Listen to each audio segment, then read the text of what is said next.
Le 21 avril, quelques heures avant la fin du cessez-le-feu entre les États-Unis et l'Iran, Donald Trump a annoncé sur Truth Social sa prolongation pour permettre des discussions. Dans le domaine des conflits, nous appelons cela une très bonne nouvelle, car une reprise des combats aurait eu de lourdes répercussions économiques mondiales. Mais cette bonne nouvelle n'était pas l'essentiel. Loin de là.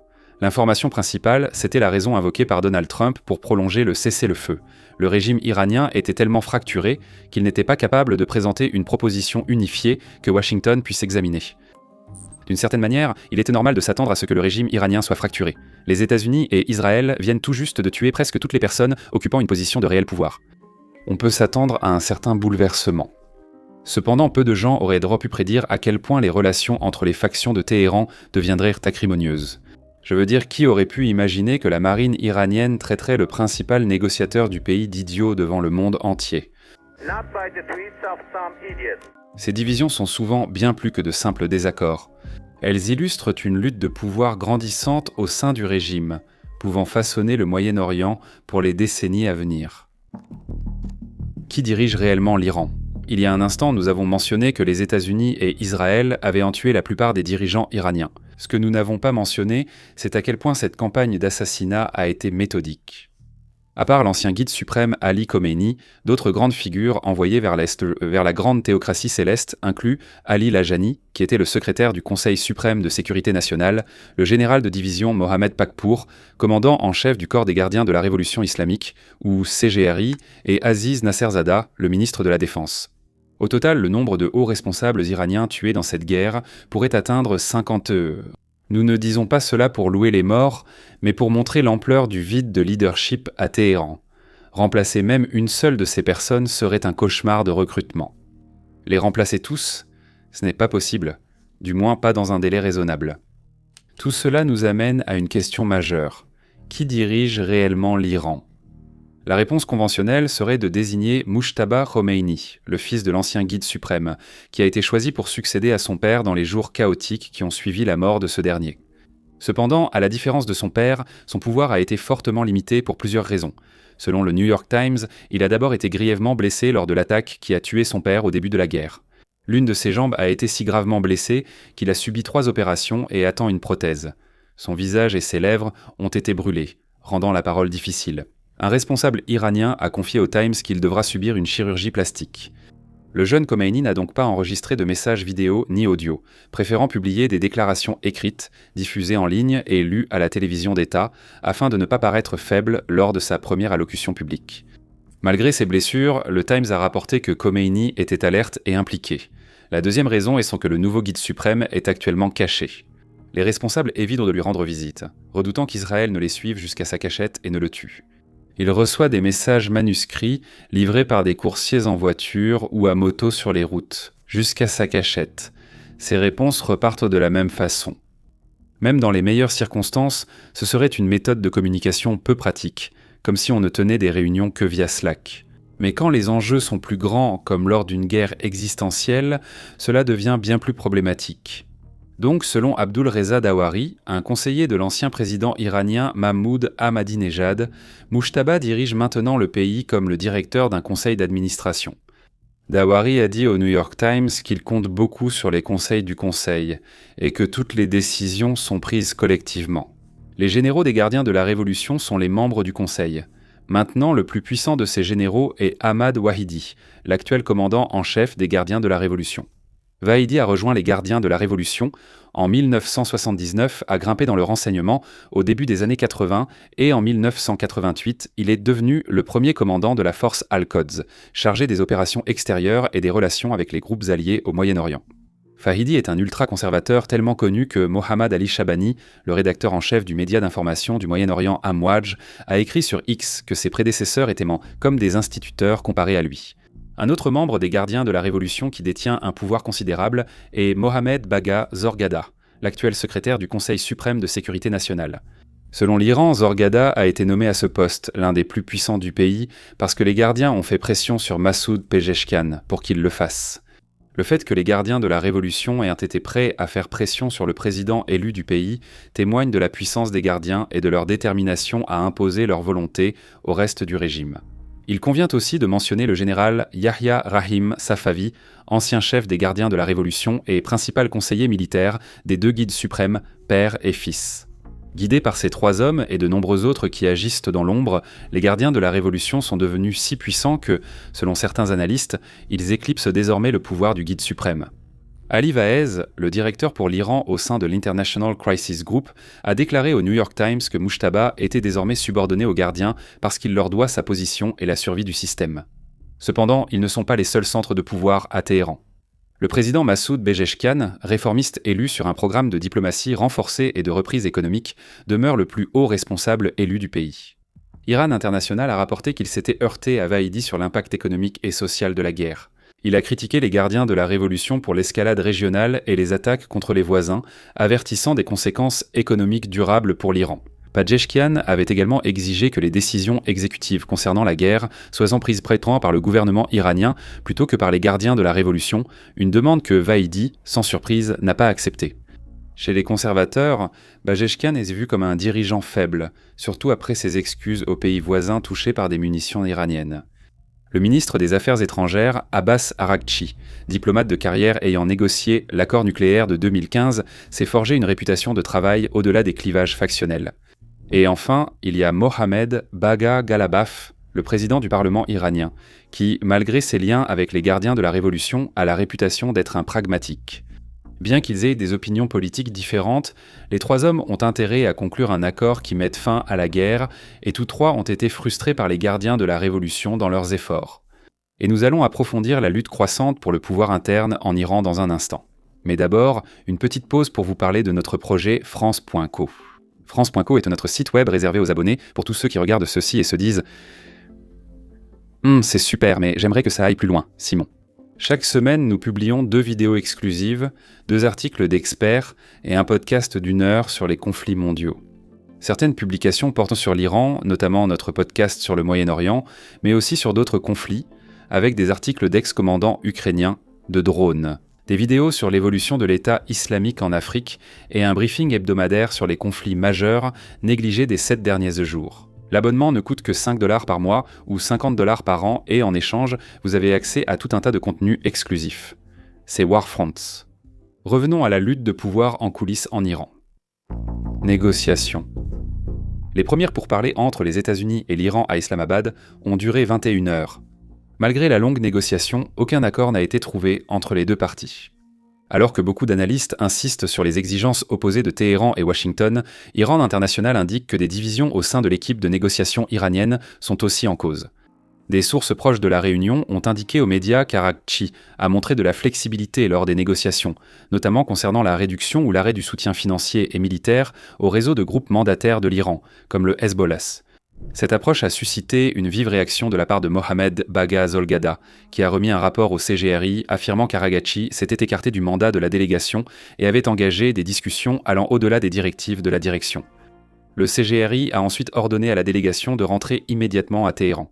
Cet incident révèle que les négociateurs iraniens n'avaient en réalité pas l'autorité pour négocier. Au mieux, ils ne sont que des messagers de luxe faisant la navette entre les négociateurs américains et le CGRI qui prendraient la décision finale. Et ce qui s'est passé ensuite l'a confirmé. Aujourd'hui, nous avons dit que la marine iranienne avait aussitôt contacté le principal négociateur du pays. Ce que nous n'avons pas mentionné, c'est pourquoi. Le vendredi 17 avril, Araghchi a écrit sur X que le détroit d'Ormuz était complètement ouvert pour le reste du cessez-le-feu et que les navires pouvaient en emprunter les routes annoncées par l'autorité maritime iranienne. Le président Trump a confirmé cela sur ses propres réseaux sociaux, bien qu'il ait souligné que le blocus naval américain de l'Iran resterait pleinement en vigueur, jusqu'à ce que l'Iran parvienne à un accord avec les États-Unis pour mettre fin à la guerre. Le détroit ne resterait pas ouvert longtemps. En quelques heures, la marine iranienne avait diffusé le désormais célèbre message traitant Araghchi d'idiot, déclarant que le détroit était fermé et qu'il ne serait rouvert que sur ordre du nouveau guide suprême iranien, Mustafa Khomeini. Et ensuite est venue la réprimande publique. L'agence de presse Tasnim, liée au CGRI, a publié un communiqué qualifiant le message d'Araghchi de mauvais et incomplet. Un autre compte lié au CGRI, Fars News, a affirmé que l'annonce du ministre des Affaires étrangères a plongé la société iranienne dans la confusion. Nous en avons déjà parlé, mais il est maintenant clair que c'était vraiment une démonstration de force. Selon l'Institute for the Study of War, le CGRI avait utilisé son contrôle sur le détroit comme un moyen pour Wahidi de rabaisser ses rivaux, dont Ghalibaf et Araghachi. Lorsque les gardiens contredisent une déclaration des responsables civils iraniens au sujet du détroit d'Ormuz, ils ne s'adressent pas uniquement à Washington.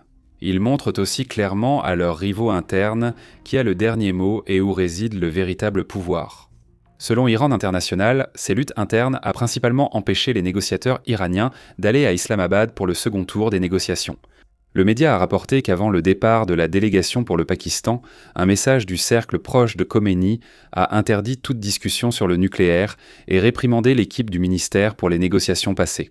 Araghi prévient que dans ces conditions, participer aux discussions serait inutile et équivaudrait à condamner les négociations à mort. Finalement, selon Droua Balazada, un journaliste de la chaîne 14 d'Israël, le CGRI, a accepté de permettre à Araghachi et Ghalibaf de reprendre les négociations, mais sans pouvoir s'engager ni garantir, reléguant encore les négociateurs au simple rôle de messagers. Pendant ce temps, la chaîne israélienne Channel 12 News rapporte que Ghalibaf a trouvé toute la situation tellement frustrante qu'il aurait démissionné de son poste de négociateur. Et il faut être clair, cela n'a pas encore été confirmé, mais si c'est vrai, cela soulève de sérieuses questions quant à la possibilité même de parvenir à un accord de paix. Cela soulève également une question embarrassante pour Téhéran. Qui peut remplacer Ghalibaf ? Il faut une personne expérimentée dans les accords internationaux, respectée par Washington et assez pragmatique pour négocier sans se limiter à des positions maximalistes. Cela ne peut donc pas être un partisan de la ligne dure des gardiens de la Révolution, trop inflexible pour négocier. Avec la haute direction iranienne en grande partie détruite, Téhéran a peu d'options. Une question encore plus délicate est de savoir ce qui se passera si Araghachi décide lui aussi de quitter l'équipe de négociation. Il a été publiquement humilié par les médias affiliés aux gardiens de la Révolution, menacé de destitution par un député et désavoué sur ce qui devait être une annonce simple sur les stray déformeurs. Et oui, même si nous avons dit qu'Araghachi et Ghalibaf ne sont au mieux que des messagers glorifiés, leur présence dans la salle vaut mieux que celle d'un radical qui ne ferait que formuler des exigences maximalistes et ignorerait totalement l'interlocuteur envoyé par Washington. Sans Araghachi et Ghalibaf aux négociations, nous devons supposer qu'elles échoueront totalement. Le président Trump a publiquement affiché de la patience, déclarant à la presse ne pas être pressé de conclure un accord. En privé, d'après divers médias, il se lasse de la guerre et souhaite avancer. Si Trump estime que les négociations n'avancent pas, il est possible que nous assistions à une campagne de bombardement prolongée pour éliminer ce qu'il reste du régime et de ses capacités militaires. En bref, les luttes internes que nous observons et les démonstrations de force des gardiens de la Révolution pour afficher leur puissance pourraient finir par causer la chute du régime. En supposant que le régime mette fin aux luttes internes et conclue un accord avec Washington assurant sa survie, il faut discuter de la suite, sans considérer pour l'instant un échec des négociations ou une reprise des hostilités. En supposant qu'un accord soit conclu, la version de l'Iran qui en résultera. L'autre issue de cette guerre sera celle où les gardiens de la Révolution auront plus de pouvoir qu'à n'importe quel moment de l'histoire de la République islamique, et où les dirigeants en place seront parmi les plus radicaux que l'organisation ait jamais produits. Et oui, nous parlons de radicaux même pour le régime iranien. Avant la guerre, l'Iran était déjà l'une des nations les plus répressives de la planète. En janvier, face aux plus grandes manifestations depuis 1979, le régime a déchaîné l'enfer contre les manifestants. Le nombre de morts varie, certaines sources évoquant 30 000 victimes, et le gouvernement affirmant que seulement 3 000 personnes sont mortes, mais on admet généralement que des milliers de personnes ont péri. Cette répression s'est produite sous un régime avec un guide suprême en place, des hauts dignitaires religieux influents et des réformistes gouvernementaux jouant un rôle de contrepoids. Ce régime n'existe plus. Il a été remplacé par un régime dirigé par une personne si brutale qu'elle fait paraître les anciens responsables comme de simples instituteurs. Fahidi était recherché par Interpol pour son rôle présumé dans le attentat à la bombe de 1994 contre le centre communautaire juif Émir à Buenos Aires, qui a fait 85 morts, et il a passé plus de 10 ans à transformer la force du QUD en un instrument de déstabilisation régionale tel qu'il l'est devenu. Il est entouré de personnes qui ne limiteront pas réellement son pouvoir. En plus des gardiens de la Révolution, Fahidi disposera aussi du Basij, une milice paramilitaire de volontaires comptant des dizaines de milliers de membres. Avant la guerre, le Basij était présent dans tout le pays, avec 32 unités de commandement provinciales et entre 40 000 et 54 000 bases de résistance dans des mosquées, écoles, universités et usines. La guerre les a encore plus décentralisés. The Economist précisant qu'ils ont été divisés en dizaines de milliers de petites cellules mobiles, idéales pour réprimer vite les manifestations. En fait, selon le docteur Meir Jabad Anfar, spécialiste de l'Iran à l'université Harakman, ils attaquent déjà des civils, se vengeant de ceux qui sont soupçonnés d'avoir soutenu la guerre. À l'international, un Iran plus radical soutiendrait probablement davantage ces différents groupes affiliés, les considérant sinon comme une dissuasion efficace, du moins comme un moyen efficace de rendre tout futur conflit encore plus douloureux pour la région. Un Iran hyper-militarisé, où les modérés auraient encore moins de pouvoir pour freiner les radicaux qu'ils n'en ont actuellement, représente le pire scénario, non seulement pour le peuple iranien, mais aussi pour tout le Moyen-Orient. Les pays du Golfe jusqu'à la Turquie devront vivre en sachant qu'un groupe de personnes ayant autorisé le tir de missiles sur leur pays pour se venger de les États-Unis est en train de consolider son pouvoir à leur porte. Entre-temps, les Iraniens ordinaires vivront probablement sous un régime prenant les massacres de janvier en exemple à chaque manifestation de dissidence. Le pire, c'est qu'une telle transition signifiera que toute cette guerre n'aura été qu'un exercice coûteux, visant à remplacer un régime par une version encore pire et plus extrême de lui-même. Remplacer Lénine par Staline. Pourtant, cela paraît désormais être le scénario le plus probable de la lutte de pouvoir actuelle.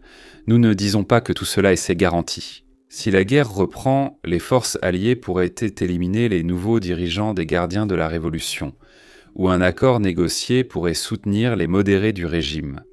Mais ces deux issues semblent peu probables.